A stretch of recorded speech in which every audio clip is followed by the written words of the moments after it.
Hey everybody, thanks for tuning into Harris Football. My name's Dave Piper, and I'm sitting here with DC Hewitt. Hey guys. We're the producers that run the channel, and Chris is actually on his hiatus that he takes every year. And last week he released a podcast going over his ranks, and Dave and I wanted to kind of go through his ranks and give you guys some warnings where we think he's wrong and maybe point you in some directions where we think he's right. And so I guess we can just start off right at the top of the list. Dave definitely had some concerns with a top 4 guy. All right. So, yeah, if we're looking at the top, and it's always nitpicking up there, but I've got some concerns about Dalvin Cook at number 4. A lot of you probably don't. He had a great year last year. He finished in the top 5. But the injury history still scares me.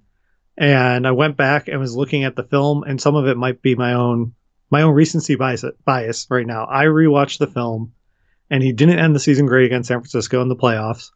Then he missed week 17 and 16. So by going backwards through the film, rewatching everything, I'm seeing his weakest games. And he was injured and missed the last 2 games. And that just really stood out to me of, did it just happen? Which could be. Or did he wear down as the season went on? And I just like some other guys there. So for me, I'm pushing Dalvin a little bit. He's still up in my top 10. But I think I'm not getting him if I'm sliding him down. What about you, Dave? Yeah, and I know that I definitely have concerns, a little bit of concerns with Cook, not as much as you, but also that offense is going to be changing a lot. The offensive coordinators moving to my footy pajamas team down to Cleveland. So, yeah, there's just a lot changing there. So I definitely echo some of your feelings. I'm actually more concerned with Ezekiel Elliott. Chris has him 3rd overall, which I understand it's a general consensus that he's a top running back and he's absolutely talented. But if you look at the workload over the last 4 years, it makes me horribly concerned, especially people talk about the shortened season even, but he was on pace for like 346 carries that year. So I'm just concerned about the workload. He's 1 year older, and maybe this isn't the year something breaks, but it's something I would be concerned about over time. And then also his offensive line's changing. Like his center has retired, who was there for the last 7 years, and so that's going to be another problem that he has to look, dealing with going into this season. But one player Dave and I were both very excited about moving into the season, we were both pretty surprised to see Chris have him at 13, is Kenyan Drake. Dave, I know you're excited about Drake this year. Yeah, I'm really excited. I was able to sneak him up into my 10 spot. I was able to just move him up a little to get him in my top 10, and it made me feel good. After he moved to Arizona, man, it was awesome. Go back and look at the plays. It was all the stuff that Chris talked about when he was a flag planted player before that never quite seemed to come to fruition. And I'm just excited about it. And if I can get him outside the top 10, oh man, every time. Yeah, no, I had him at 11, and I guess so we're kind of nitpicking a little bit, but we're kind of almost nitpicking at Chris because Chris has loved Kenyan Drake longer than maybe Kenyan Drake's mother. Chris loves Kenyan Drake, so I was surprised just to see him at 13, especially because, man, when he came into Arizona last year, it was like night and day. It was great to see the on-field talent that we'd seen so many years, in Miami, bursts of it here and there, finally come out into the field. And, man, especially with that offense, really going to be kicking up this year. At least I think so. I know that I think you said that you watched some of Arizona. Yeah, I mean, I went back and looked for it because, after he got to Arizona for just those weeks, which is small sample size, he was a top 4 running back after week 9. And I was like, this has to be some fluke. And I just watched it and just got me, again, really excited. Yeah, and electric.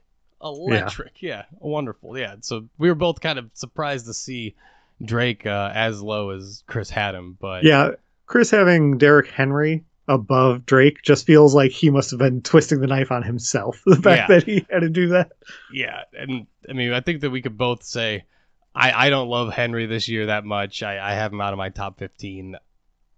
Like Chris said in the podcast to Josh, how did you love him through week 13?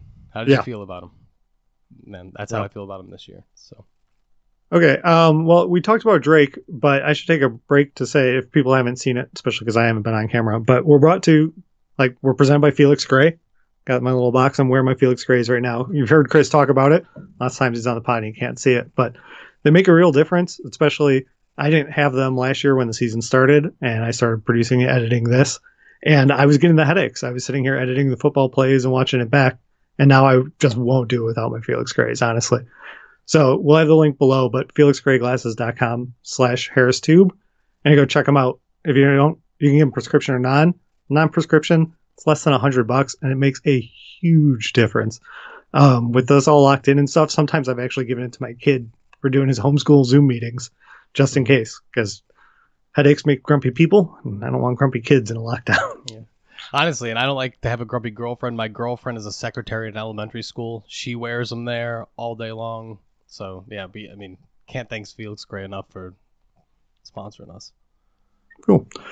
Okay, so we both pointed out Drake and picked on Chris a little bit there. So if we move on down to the next block, right, in the 20 to 30 range, who stands out there for you, Dave? Well, the guy that stands out for me, as you know, is Chris Carson. I have a love for Chris Carson that knows no bounds. A lot of haters this year are worried about Chris Carson because he had a hip injury, and I am not a doctor, but I did quite a bit of research on hip fractures, and the hip fracture that he seemed to have is a 4 to 6 week recovery. He should be just fine coming into this season. They knew that at the end of last season, and Rashad Penny, his ACL is taking his time, and he's my point is Chris Carson's going to have an open workload, and at least I think he will, and that's So Chris had him down, I think, at 23. Yeah, at 23. Yep. And so I think I have Chris Carson at 14. Yeah, 14. So I really like Chris Carson. I loved him last year. Going into the season, he was the one guy I said to Chris, I was like, "Hey, can we do a video? This is the guy I like." Yeah. So that's my guy. But I know, Dave, you don't feel quite as strong as I do. No, I wasn't surprised that you had him on the list. I remember last preseason we were talking about trying to do a Chris Carson video, and my argument against Chris Carson goes back to video too. If anyone wants to go back and look at the week 3 wrap up we did, we show Chris Carson just having some trouble keeping the ball. Actually, he's also wet field. He's just falling down. So it's the week 3 Monday review. We cut to week 2 against the Steelers when he's only credited with 1 fumble loss. But really, he had 2 fumbles lost. They just credited it to the quarterback. And then against New Orleans, it was a fumble 6. And I feel like if Rashard Penny was there's a real good chance, because Rashard Penny got hurt during the year, so he's still available. But it felt like, oh boy, seven fumbles and only 4 of them were lost, and not all were even credited to him. That makes me a little nervous. If it continues, maybe pick 20 around 23. I don't feel as risky, but if you start moving him up like that, that makes me nervous. It's a fair ding. Completely. Yeah, I'm not going to argue that he's had the greatest fumble history. That I will not argue. So yeah, that's fair. But go watch our video. Go rewatch it. Yeah, go rewatch the video because the film doesn't lie, and that's what you guys come here for. So that's good. But and then the next little block, Dave and I kind of picked out some guys that we saw that we just kind of wanted to comment on, say a thing or two. And the first guy that stood out to me instantly was Ronald Jones, and it's probably because I'm excited about Tampa Bay and everything that's going to be happening in Tampa Bay and all of that. But really, that's why. I mean, I'm excited about how Tampa Bay's offense is going to kind of open up, and hopefully, a lot of people trashed Tom Brady last year. I didn't feel that way when I watched. I didn't watch every game, but I didn't feel that way. So I'm pretty optimistic on Ronald Jones. I like him quite a bit. Yeah, I like him too. I mean, when you get this low, he's basically free. Mm-hmm. And if you can happen to get the guy who's just punching in the touchdowns, it could be a guessing game like we saw with the Patriots, but there were those years where you got a Patriots running back just punching it, and you're like, great, I've got it. And, yeah, LeGarrette Blount. I remember. Yes. Yeah. Yeah. No, I like that choice too, especially when it's down here. If it creeped up, then it'd be a little bit scary for me. Down in the same range, someone I like that I'm surprised, we're talking 39, Kerryon Johnson. I know Swift was drafted there, and so I understand why he's lower, but I like Kerryon Johnson. I think he's a good player. We don't know, especially to start the season, that Swift's getting the job. And you're getting the veteran who's been with the team down here almost at pick 40. I like that pick a lot. Yeah, and to be fair, I mean, we by week 4, we don't know who's coaching there. You know, I mean, Patricia could be out of there. I live in, you know, just north of Detroit, and people here hate him. So it's not like, I mean, you're from just the other side of the state. I mean, you know, like Lions fans aren't like happy right now. So yeah, anything could happen there. I don't hate. I mean, that guy's talented, as talented as any other running, not as any other running back in the league, but another guy that I liked in that range, and this is a kind of a footy pajamas thing, but Duke Johnson, I can't quit him, and I watched a ton of David Johnson film. He's going to Houston. He's done. Yeah, he's done. I actually have a ton of clips on my computer saved, ready to go. Like that, he's done. So I'll take like Duke Johnson. Chris has him down here at 50. Like Dave's saying, these are free picks. So I'll take him there. But I really like Duke, especially in a PPR. He's a super talented guy, and you know. But again, little footy pajamas. Yeah.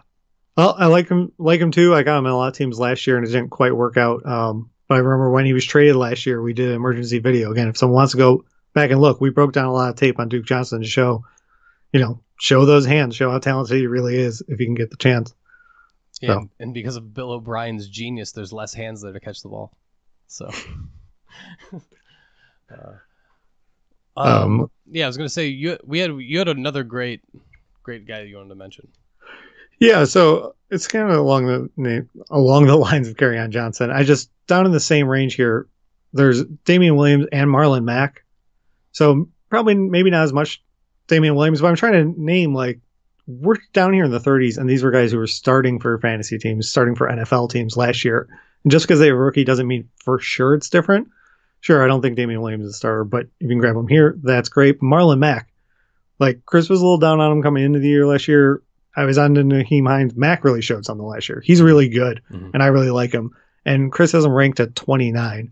If I can get Marlon Mack as whatever that's going to be, my 4th running back or something like that in the draft, maybe, that would have me excited. Yeah, like, and that offense is going to change too. So it's going to be an exciting place in the least. And, you know, I like to pick players that are exciting because it's more fun, you know, to play that way. But yeah, like you said, I remember the first couple of years in Mack's seasons, Chris was talking about how he bounced everything outside and he really avoided contact and stuff. And then last season, he really came into himself, really started putting power behind his run. And yeah, I'm totally with you on Marlon Mack.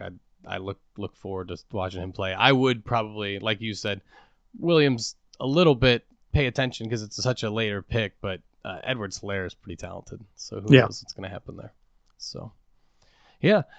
So thanks for tuning in this week. I mean, we wanted to just kind of talk a little bit about some ranks and, you know, check in with you guys and give you some love. Let the inmates run the asylum while Chris is on his hiatus. So I'm Dave Piper for DC Hewitt and Harris Football. I just want to say thanks for watching. Bye, everybody. Thanks so much for watching. Please, please, please smash that like button. Write a comment, tell us who else you'd like to see us review film on, and of course, best of all, please subscribe to our channel and then click that little bell above the subscribe button and you'll be notified whenever we post a new video.